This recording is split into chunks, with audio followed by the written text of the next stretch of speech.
बहुत कदीम जमाने के हिंदुस्तान का एक वाकया है। किसी छोटे से कस्बे की सराय में एक नौजवान आकर ठहरा। नौजवान किसी दूर दराज जगह से सफर करके आ रहा था। अभी उसने अपना आधा सफर भी तय नहीं किया था कि रास्ते में रात पड़ गई। उस कस्बा में एक छोटी सी सराय में वो ठहरा।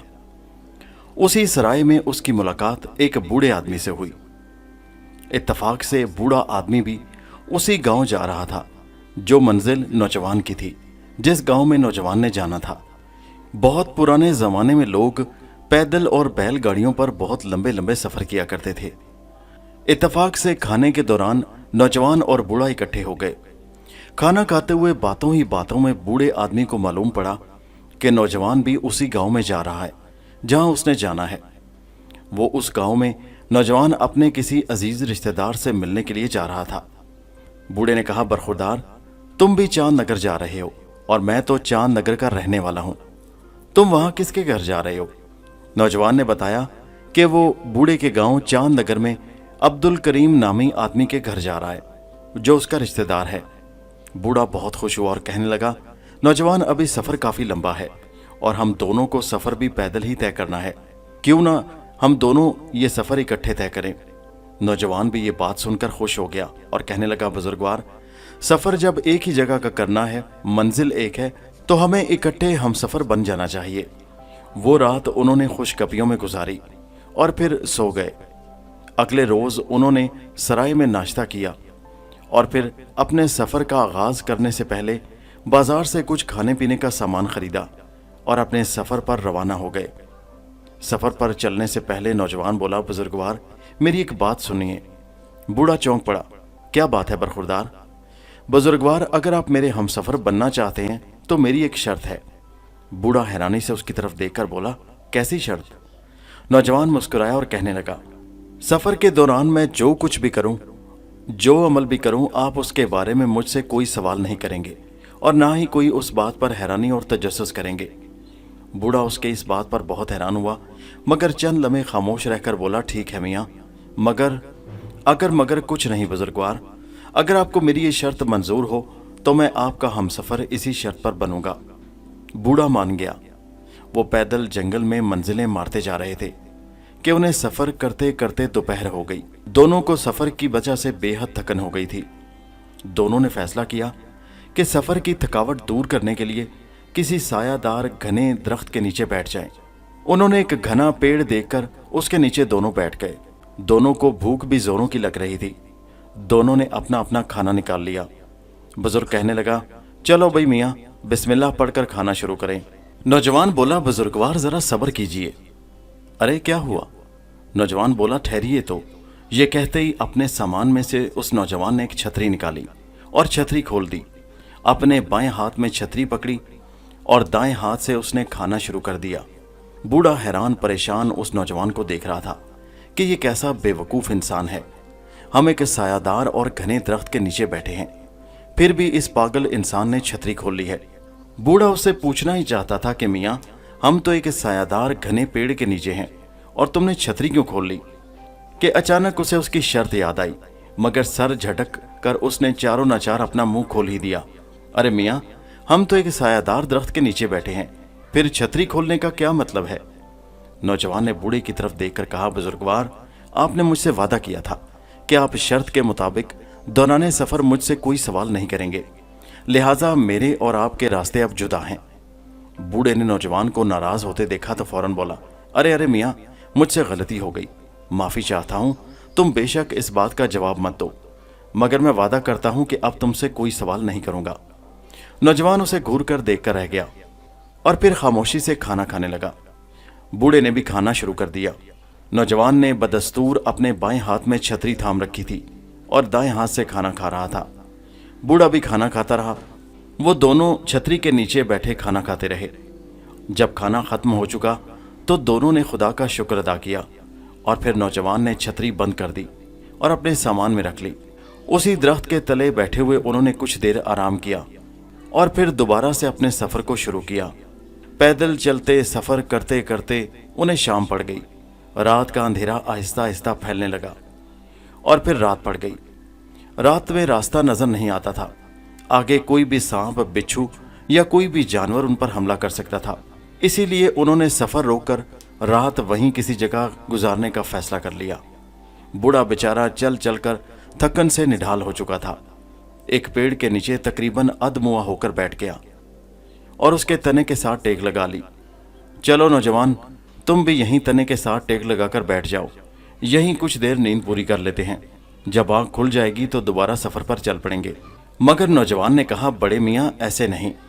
बूढ़े ने हैरानी से उसकी तरफ देखा। तो फिर कैसे मियाँ? नौजवान बोला, बड़े मियाँ हमें कोई ऐसा पेड़ तलाश करना होगा जिसके तने पर हम आराम से लेट जाएं। उस पेड़ की टहनी इतनी चौड़ी हो जो हम दोनों का वजन उठा सके। हम दोनों की रात वहां पर आराम से गुजर जाएगी। बूढ़ा बड़ा हैरान हुआ। अभी वो उससे सवाल करना ही चाहता था कि मियाँ किसी दरख्त पर ही क्यों, मगर बेचारा खामोश हो गया। नौजवान ने बूढ़े को एक जगह बिठाया और खुद किसी ऐसे तनावर पेड़ की तलाश शुरू कर दी जिस पर वो दोनों आराम से रात बसर कर सकें। बूढ़ा दिल ही दिल में पेचोताप खा रहा था और गुस्सा हो रहा था कि ये कैसा बेवकूफ नौजवान है। हम कोई बंदर हैं जो पेड़ पर चढ़कर रात गुजारें? मगर खामोश रहा। नौजवान काफी देर तक इधर उधर घूमता किसी पेड़ की तलाश में मारा मारा फिरता रहा और फिर उसे एक ऐसा मजबूत तनावर दरख्त मिल ही गया जिस पर वो दोनों आराम से रात बिता सकते थे। चलो बड़े मियाँ, इस पेड़ पर चढ़ जाते हैं। बूढ़ा तुनक कर बोला, अरे भाई नौजवान, तुम भी कमाल करते हो। तुम तो जवान आदमी हो, ताकतवर हो, तुम तो आराम से उस पेड़ पर चढ़ जाओगे, मगर मैं बूढ़ा हूं, नातवा हूं, कमजोर हूं। मेरे लिए उस पेड़ पर चढ़ना बहुत मुश्किल काम है। नौजवान बोला, बड़े मियाँ मैं आपकी मदद करूंगा। अरे भाई, क्या जरूरी है उस पेड़ पर चढ़कर रात गुजारना? तुम पेड़ पर चढ़कर रात बसर कर लो, मैं नीचे कहीं लेट जाता हूँ। बूढ़ा बेजारी से कहने लगा। नौजवान बोला, बड़े मियाँ आपने इसी शर्त पर मुझे हमसफर बनाया था कि आप मेरी किसी बात के जवाब में मुझसे बहस नहीं करेंगे और किसी बात में सवाल नहीं करेंगे। चलिए, मैं पेड़ पर चढ़ने में आपकी मदद करता हूँ। ये कहकर नौजवान आगे बढ़ा। बूढ़ा समझ गया कि ये नौजवान बहुत जिद्दी और हठधर्म है, उसकी बात नहीं मानेगा। चारों नाचार बूढ़ा मान गया। नौजवान ने बड़े मियाँ को सहारा देकर एक दरख्त पर चढ़ा दिया जो पेड़ उसने अपने रात बसर करने के लिए चुना था। बूढ़ा दिल ही दिल में गुस्सा हो रहा था, मगर मजबूरन खामोश रहा। उसको पेड़ पर चढ़ाने के बाद नौजवान भी उसी डाली पर चढ़ गया और दोनों उस पेड़ की डाली पर दरख्त के तने के साथ टेक लगाकर बैठ गए। रात खामोशी के साथ आहिस्ता आहिस्ता सिरक रही थी। बूढ़ा तो जल्दी सो गया, मगर नौजवान चौकन्नी नींद सो रहा था। जरा सी आहट पर उसकी आंख खुल जाती। एक दो बार उसने नीचे दरख्त के झांक कर भी देखा। इसी तरह वो सारी रात सोता, कभी जाग जाता। आहिस्ता आहिस्ता रात गुजर गई। सुबह का उजाला हुआ तो नौजवान पहले जाग उठा और उसने फिर बड़े मियाँ को जगाया। पेड़ से नीचे उतरे। नौजवान ने पेड़ से उतरने में भी बूढ़े आदमी की मदद की। नीचे बैठकर उन्होंने पिछले रोज की बची खुची रोटी खाई और फिर अपने सफर पर आगे चल पड़े। काफी देर चलते रहे। चलते चलते सामने एक नदी आ गई। नौजवान ने नदी के साथ साथ उस जगह की तलाश शुरू कर दी जहां नदी का पाट कम चौड़ा हो और वो उसे आसानी से पार कर जाए। थोड़ी ही दूर जाकर उसे ऐसी जगह मिल गई जहां नदी का पाट जरा कम ही चौड़ा था। चलिए बड़े मियाँ, अब हमें इस नदी को पैदल ही पार करना है क्योंकि यहाँ पर किसी किस्म का कोई पुल नहीं है। ठीक है मियाँ, चलो मैं तैयार हूँ। बूढ़ा झट से तैयार हो गया। नौजवान ने आगे कदम बढ़ा दिए। उसी दौरान बूढ़े ने अपने दोनों जूतों को उतारा और बगलों में दबा लिया और उस नौजवान के पीछे चल पड़ा। नौजवान अपने नए जूतों समेत ही नदी में उतर गया। बूढ़ा हैरत से देखने लगा, अरे ये कैसा मूर्ख और बेवकूफ नौजवान है, अपने नए जूते पानी में भिगोकर खराब कर देगा। खैर, उसने शर्त के मुताबिक नौजवान से कोई सवाल न किया, मगर दिल में उसे अफसोस जरूर था कि ऐसे अहमक नौजवान से पाला पड़ गया। सफर तो कट रहा है मगर बदमज़गी पैदा हो रही है। नदी पार हो गई तो बूढ़े आदमी ने बगल से अपने जूते निकाले और फौरन पाँव में पहन लिए और नौजवान के भीगे हुए जूतों की तरफ तंज भरे अंदाज में देखा। उसके जूते भीग रहे थे मगर वो आगे ही आगे बढ़ता चला जा रहा था। उसे जूतों के खराब होने की जरा बराबर भी परवाह न थी। चलते चलते वो आगे ही आगे बढ़ते जा रहे थे और अब उनकी मंजिल आहिस्ता आहिस्ता करीब आ रही थी।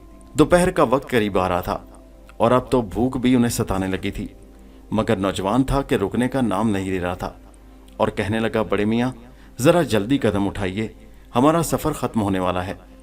और फिर कुछ देर बाद वो अपने गांव में पहुंच गए। बड़े मियाँ ने कहा, चलो नौजवान, मेरे साथ मेरे घर चलो। मेरे घर मेरी बेटी है, वो खाना बहुत अच्छा बनाती है। आज के दिन तुम मेरे मेहमान हो, चलकर मेरे साथ खाना खाओ। बूढ़े ने रस्मी तौर पर उसे कहा था। नौजवान, जो उस बूढ़े आदमी से अलविदा होने के लिए तैयार खड़ा था, कहने लगा, बड़े मियाँ, मैं आपसे इजाज़त चाहूँगा। मुझे अपने उस रिश्तेदार से जल्द अज जल्द मिलना है। मैं उसके घर भी नहीं ठहरूंगा। अगर इस गांव में ठहरना पड़ गया तो किसी छोटी मोटी सराय में जाकर ठहरूंगा। बूढ़ा, जो पहले ही उस अहमक नौजवान पर दिल में पेचोताब और गुस्सा खाए हुए था, कहने लगा, ठीक है जवान, जैसे तुम्हारी मर्जी। अब हम एक दूसरे से रुखसत होते हैं। सफर अच्छा कटा। जब बूढ़ा उसे अलविदा कहकर जाने लगा तो नौजवान बोला, बड़े मियाँ, जाते जाते मेरी बात जरा सुनते जाइए। बूढ़ा बोला, वो क्या? नौजवान कहने लगा, जब घर में दाखिल हो तो दरवाजे पर दस्तक भी जरूर दीजिएगा और जरा सा खांस लीजिएगा, ताकि घर वालों को आपकी आमद के बारे में इत्तला मिल जाए। बूढ़ा कहने लगा, अच्छा मियाँ, तुम ठहरे अक्लमंद, तुम्हारी नसीहत पल्ले से बांध लेता हूँ, अब मुझे इजाजत दो। बूढ़ा दिल में हंसने लगा, कैसा अजीब और पागल आदमी है। मैं तो अपने घर जा रहा हूँ। अपने घर जाने के लिए मुझे दस्तक देने या खांसने की क्या जरूरत है। खैर, वो जल्द अज जल्द उस नौजवान से जान छुड़ाना चाहता था, इसलिए उसने नौजवान को अलविदा कहा। बूढ़ा अपने घर की तरफ चल पड़ा और नौजवान अपनी मंजिल की तरफ। बूढ़ा जब चलते चलते अपने घर के दरवाजे पर पहुंचा तो घर दाखिल होने से पहले अचानक उसके दिमाग में उसी नौजवान की बात आई कि घर में दाखिल होने से पहले दस्तक जरूर देना और फिर खांस कर घर वालों को अपनी आमद की इत्तला जरूर देना। बूढ़े के घर में उसकी अकेली बेटी गुलनार बानो रहती थी।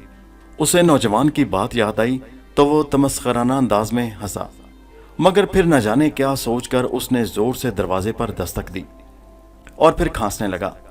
थोड़ी देर गुजरी, दरवाजा खुला। उसकी बेटी गुलनार बानो ने दरवाजा खोला था। अरे बेटा, दरवाजा खोलने में इतनी देर क्यों कर दी? उसने बेटी के सलाम का जवाब देते हुए पूछा। अब्बा जान गुसल खाने में नहा रही थी। आपके खांसने से और दस्तक से मुझे पता चल गया कि आप आए हैं।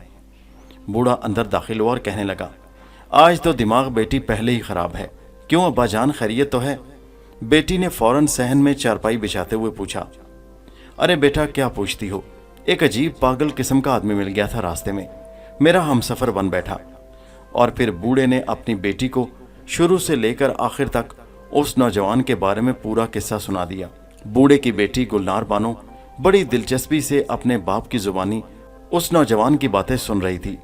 उसे नौजवान की बातें बड़ी भली मालूम हो रही थी। बूढ़े की बेटी गुलनार बानो बहुत अक्लमंद और होशियार लड़की थी। अपने बाप की सारी बात सुनकर कहने लगी, अब्बा जान, वो नौजवान कहाँ चला गया? बूढ़े ने बताया कि वो अपने एक रिश्तेदार के घर गया है, मगर था बड़ा खुददार। कहता था कि अगर रात ठहरना पड़ा तो उस सराय में ठहरूंगा, रिश्तेदार के घर नहीं ठहरूंगा। लड़की सोच में पड़ गई और कहने लगी, अब्बा जान, अगर मैं कुछ कहूं तो आप बुरा तो नहीं मानेंगे? बूढ़ा हंसकर बोला, नहीं मेरी बेटी, तुम कहो, मैं बुरा क्यों मानूंगा? मैं जानता हूं तुम बहुत अक्लमंद हो, तुम कोई ऐसी फजूल बात नहीं करोगी। गुलनार बानो कहने लगी, अब्बा जान, वो नौजवान बेवकूफ नहीं बल्कि बहुत अक्लमंद और समझदार नौजवान है। समझदार नौजवान? वो कैसे बेटी? बूढ़े ने हैरत से अपनी बेटी की तरफ देखकर कहा, अब्बा जान, सबसे पहली बात आपने ये कही कि आप दोनों जब सफर करते करते दोपहर के वक्त एक पेड़ के नीचे आराम करने बैठे और वहीं आपने दोपहर का खाना शुरू कर दिया, तो उस नौजवान ने पेड़ के घने साए होने के बावजूद वहां छतरी खोल ली। हाँ बेटा, बूढ़ा बोला, ये बेवकूफ़ी की बात है ना कि हम एक घने सायादार पेड़ के नीचे बैठे हैं, तो फिर वहां छतरी खोलने का क्या मतलब हुआ? लड़की बोली, अब्बा जान, ये बेवकूफ़ी नहीं बल्कि अक्लमंदी है। आप पेड़ के नीचे बैठकर अल्लाह पाक का रिज़्क खा रहे थे और आपको मालूम है कि दरख्त पर कई किस्म की चिड़ियाँ और परिंदे बैठे होते हैं। अगर कोई परिंदा अपनी बीट की गलाजत आपके खाने पर फेंक देता तो आपका खाना ज़ाया हो जाता या आपका लिबास बर्बाद हो जाता। उस नौजवान ने इसीलिए खाने के दौरान छतरी खोल रखी थी। उसकी बात सुनकर बूढ़ा हैरान रह गया। हाँ बेटी, बात तो तुमने बहुत पते की है, मगर बेटा देखो ना, हम किसी दरख्त के नीचे बैठकर भी तो रात सोकर गुजार सकते थे, मगर मुझ जैसे बूढ़े नातवा को उस बेवकूफ़ पागल इंसान ने दरख्त पर चढ़ा कर ले गया, मुझ जैसे कमज़ोर आदमी को। बेटी बोली, अब्बा जान, मैं फिर कहती हूँ, वो बेवकूफ़ नहीं बल्कि समझदार है। आपको मालूम है कि आप जंगल के बीचों बीच सफ़र कर रहे थे जिसमें ख़तरनाक जंगली दरिंदे होते हैं। अगर आप जमीन पर पड़कर सो रहे होते तो रात के वक्त जब आप सोते में गफलत में होंगे तो कोई भी दरिंदा आप पर हमला कर सकता था और आपको जान से मार सकता था। शेर, चीता, कोई भी दरिंदा। इसीलिए उस नौजवान ने अक्लमंदी की और दरख्त के ऊपर चढ़कर रात गुजारने को तरजीह दी। बूढ़ा ये बात सुनकर भी हैरान हुआ और कहने लगा, मगर बेटी, ये बात तो तुमको मानना पड़ेगी कि उस जैसा बेवकूफ़ इंसान मैंने सारी जिंदगी में नहीं देखा। उसने नए जूते नदी में डालकर पानी में खराब कर दिए जिस वक्त हम पैदल ही नदी पार कर रहे थे। अब बेटा, इस बात को तो तुम अक्लमंदी नहीं कह सकती। लड़की कहने लगी, अब्बा जान, ये भी अक्लमंदी है। नए जूते इंसान की जान से ज्यादा कीमती तो नहीं होते। आपको मालूम है कि पानी के अंदर कई किस्म के सांप, जानवर और पानी के कीड़े मकोड़े होते हैं। अगर आपके पांव पर कोई सांप या बिच्छू वगैरह डस लेता तो फिर क्या होता। इसीलिए उस नौजवान ने नदी पार करते हुए अपने जूते नहीं उतारे थे। बूढ़ा अपनी बेटी की बात सुनकर सोच में पड़ गया और कहने लगा, वाकई वो नौजवान तो बहुत समझ वाला था। गुलनार बानो कहने लगी, जी हाँ बाजान, आप उस नौजवान को अपने घर कल खाने की दावत पर जरूर बुलाइए, रात के खाने पर। बूढ़ा कहने लगा, मगर बेटी, मुझे क्या मालूम कि वो अभी भी अब्दुल करीम के घर में है या वापस चला गया। अब्बा जान, उसने कहा था ना कि वो रात को सराय में ठहरेगा। आप सुबह सराय में जाकर उसे दावत दे आइएगा। देखिए, वो हमारे गांव का मेहमान है, आप उसे कल रात के खाने पर जरूर बुलाइए। बूढ़ा, जो पहले ही अपनी बेटी गुलनार बानो की दानिशमंदी का कायल था, अपनी बेटी की बात सुनकर मुस्कुराया और कहने लगा, जरूर बेटा, मैं सुबह जरूर सराय में जाऊंगा और उस लड़के को जरूर अपने घर दावत पर बुलाऊंगा। मेरा ख्याल है कल रात की दावत ठीक रहेगी। जी हाँ बाजान, बिल्कुल। अगले रोज बूढ़ा सुबह सुबह नाश्ते के बाद सराय की तरफ चल पड़ा। उस गांव में सिर्फ एक ही छोटी सी सराय थी और बूढ़े को उस नौजवान को ढूंढने में कोई परेशानी नहीं हुई। नौजवान अभी अपने किसी रिश्तेदार के घर जाने के लिए तैयार हो रहा था। बूढ़े ने जब उस नौजवान से मुलाकात की तो वह नौजवान बहुत खुश हुआ और फिर बूढ़े ने उसे रात के वक्त अपने घर खाने की दावत पर बुलाया। नौजवान ने उसका शुक्रिया अदा कहकर माजरत चाही, मगर बूढ़ा कहने लगा, बेटा, ये मेरी नहीं बल्कि मेरी बेटी की ख्वाहिश है कि आप हमारे गांव में मेहमान हैं और बहुत दूर से आए हैं, इसलिए आज रात का खाना तो आप हमारे घर पर ही खाओगे। बेशक वापस राय में आकर रात ठहर जाना और सुबह अपने घर चले जाना। चारों नाचार नौजवान को बूढ़े की पुरखुलूस पेशकश और दावत कबूल करना पड़ी। बूढ़ा खुशी खुशी वापस आ गया और अपनी बेटी गुलनार बानो को आकर उसने बताया कि नौजवान ने उसकी दावत कबूल कर ली है। बेटी शाम के वक्त खाने के लवाजमात तैयार करने लगी। उसने अच्छा सा सालन बनाया और रोटियां बनाई। वो रात के वक्त नौजवान उनके घर पर आ गया। बूढ़े ने दरवाज़ा खोला, उसे घर में खुश आमदीद कहा और इज्जत से मेहमान खाने में बिठाया और पर्दा गिरा दिया। बूढ़े के घर एक जुज़ वक्ती मुलाजमा भी थी। बूढ़ा और नौजवान आपस में इधर उधर की बातें करते रहे, मगर बूढ़े ने अपनी बेटी के साथ होने वाली किसी गुफ्तगू का कोई जिक्र न किया। लेकिन अंदर ही अंदर वो नौजवान की अक्लमंदी का कायल था और शर्मिंदा ज़रूर था। जब खाना तैयार हो गया तो गुलनार बानो ने अपनी मुलाजमा को बुलाया, उसके हाथ में रोटी और सालन पकड़ाया और कहने लगी, जब उस मेहमान के सामने तुम खाना लेकर जाओ तो उसके सामने ये चंद अशार कह देना। चांद की 14वीं रात, आसमान पर तारे घने घने, 4 बुर्ज मस्जिद के चारों कोनों में खड़े खड़े। मुलाजमा ने शेर याद कर लिया और खाना लेकर मेहमान खाने की तरफ बढ़ी। रास्ते में खाने की इश्तिहा अंगेज खुशबू से मुलाजमा का जी ललचाने लगा। उसने सालन से लपक कर चंद बोटियां निकालकर वहीं खाईं और रास्ते में एक रोटी भी उचक कर चट कर गई। फिर मेहमान के सामने जाकर खाना रखा और गुलनार बानो का शेर पढ़कर सुनाया। चांद की 14वीं रात, आसमान पर तारे घने घने, 4 बुर्ज मस्जिद के चारों कोनों में खड़े खड़े। नौजवान ने जब ये शेर सुना तो उसने खाने के तश्त की तरफ गौर से देखा। उसने रोटियां गिनी और फिर सालन को देखा और फिर मुलाजमा से कहने लगा, अपनी मालकिन गुलनार बानो से जाकर कहना, चांद की 14वीं रात, आसमान पर तारा कोई कोई, 4 बुर्ज मस्जिद के उनमें से एक गिरा हुआ। मुलाजमा ने शेर याद किया और वापस जाकर अपनी मालकिन गुलनार बानो को सुना दिया। गुलनार बानो बहुत अक्लमंद और होशियार थी। पूरा शेर सुनने के बाद मुलाजमा को डांट कर बोली, सच सच बता, क्या तूने सालन में से बोटियां निकाल कर खाई और एक रोटी भी चट कर गई? मुलाजमा का ये सुनकर रंग फक हो गया। थर थर कांपने लगी और सोचने लगी कि मालकिन को कैसे पता चला। खैर वो अपनी चोरी छुपा ना सकी, इनकार न कर सकी और मान गई। नौजवान दावत खाकर चला गया तो गुलनार बानो ने मुलाजमों को बाप के सामने खूब डांटा और उसकी चोरी की सजा के तौर पर उसे नौकरी से निकाल दिया। फिर अपने बाप से कहने लगी, अब्बा जान, मैंने शेर के जरिए उस नौजवान को ये पैगाम दिया था कि 4 रोटियां हैं और सालन बोटियों से भरा हुआ है, मगर उस नौजवान ने जवाब में मुझे बताया कि 1 रोटी कम है और सालन में से कुछ बोटियां भी गायब हैं। बस उसी से मुझे मुलाजमा की चोरी का पता चला, इसलिए मैंने सजा के तौर पर उसे नौकरी से निकाल दिया। बूढ़ा अपनी बेटी की अक्लमंदी और नौजवान की होशियारी पर दिल में आशश कर उठा और कहने लगा, बेटी, मेरे ख्याल में जिस तरह तुम अक्लमंद हो उसी तरह वो नौजवान भी समझ वाला है। लड़की ने इस बात पर अपना सर शर्म से झुका लिया। बूढ़ा कहने लगा, मेरा ख्याल है बेटा, तुम्हारे लिए उससे बेहतर शौहर कोई और नहीं हो सकता। अगर तुम ये बात मान लो तो क्या मैं उस लड़के से बात करूं? लड़की ने शर्मा कर कहा, अब्बा जान, जैसे आपकी मर्जी। बूढ़ा बोला, नौजवान यहाँ से रुखसत हो जाएगा, मुझे अभी जाना चाहिए। बूढ़ा भागम भाग सराय में पहुंचा और नौजवान से कहने लगा, नौजवान, मेरी एक ही बेटी है, मेरे पास जो कुछ है वो उसी का है।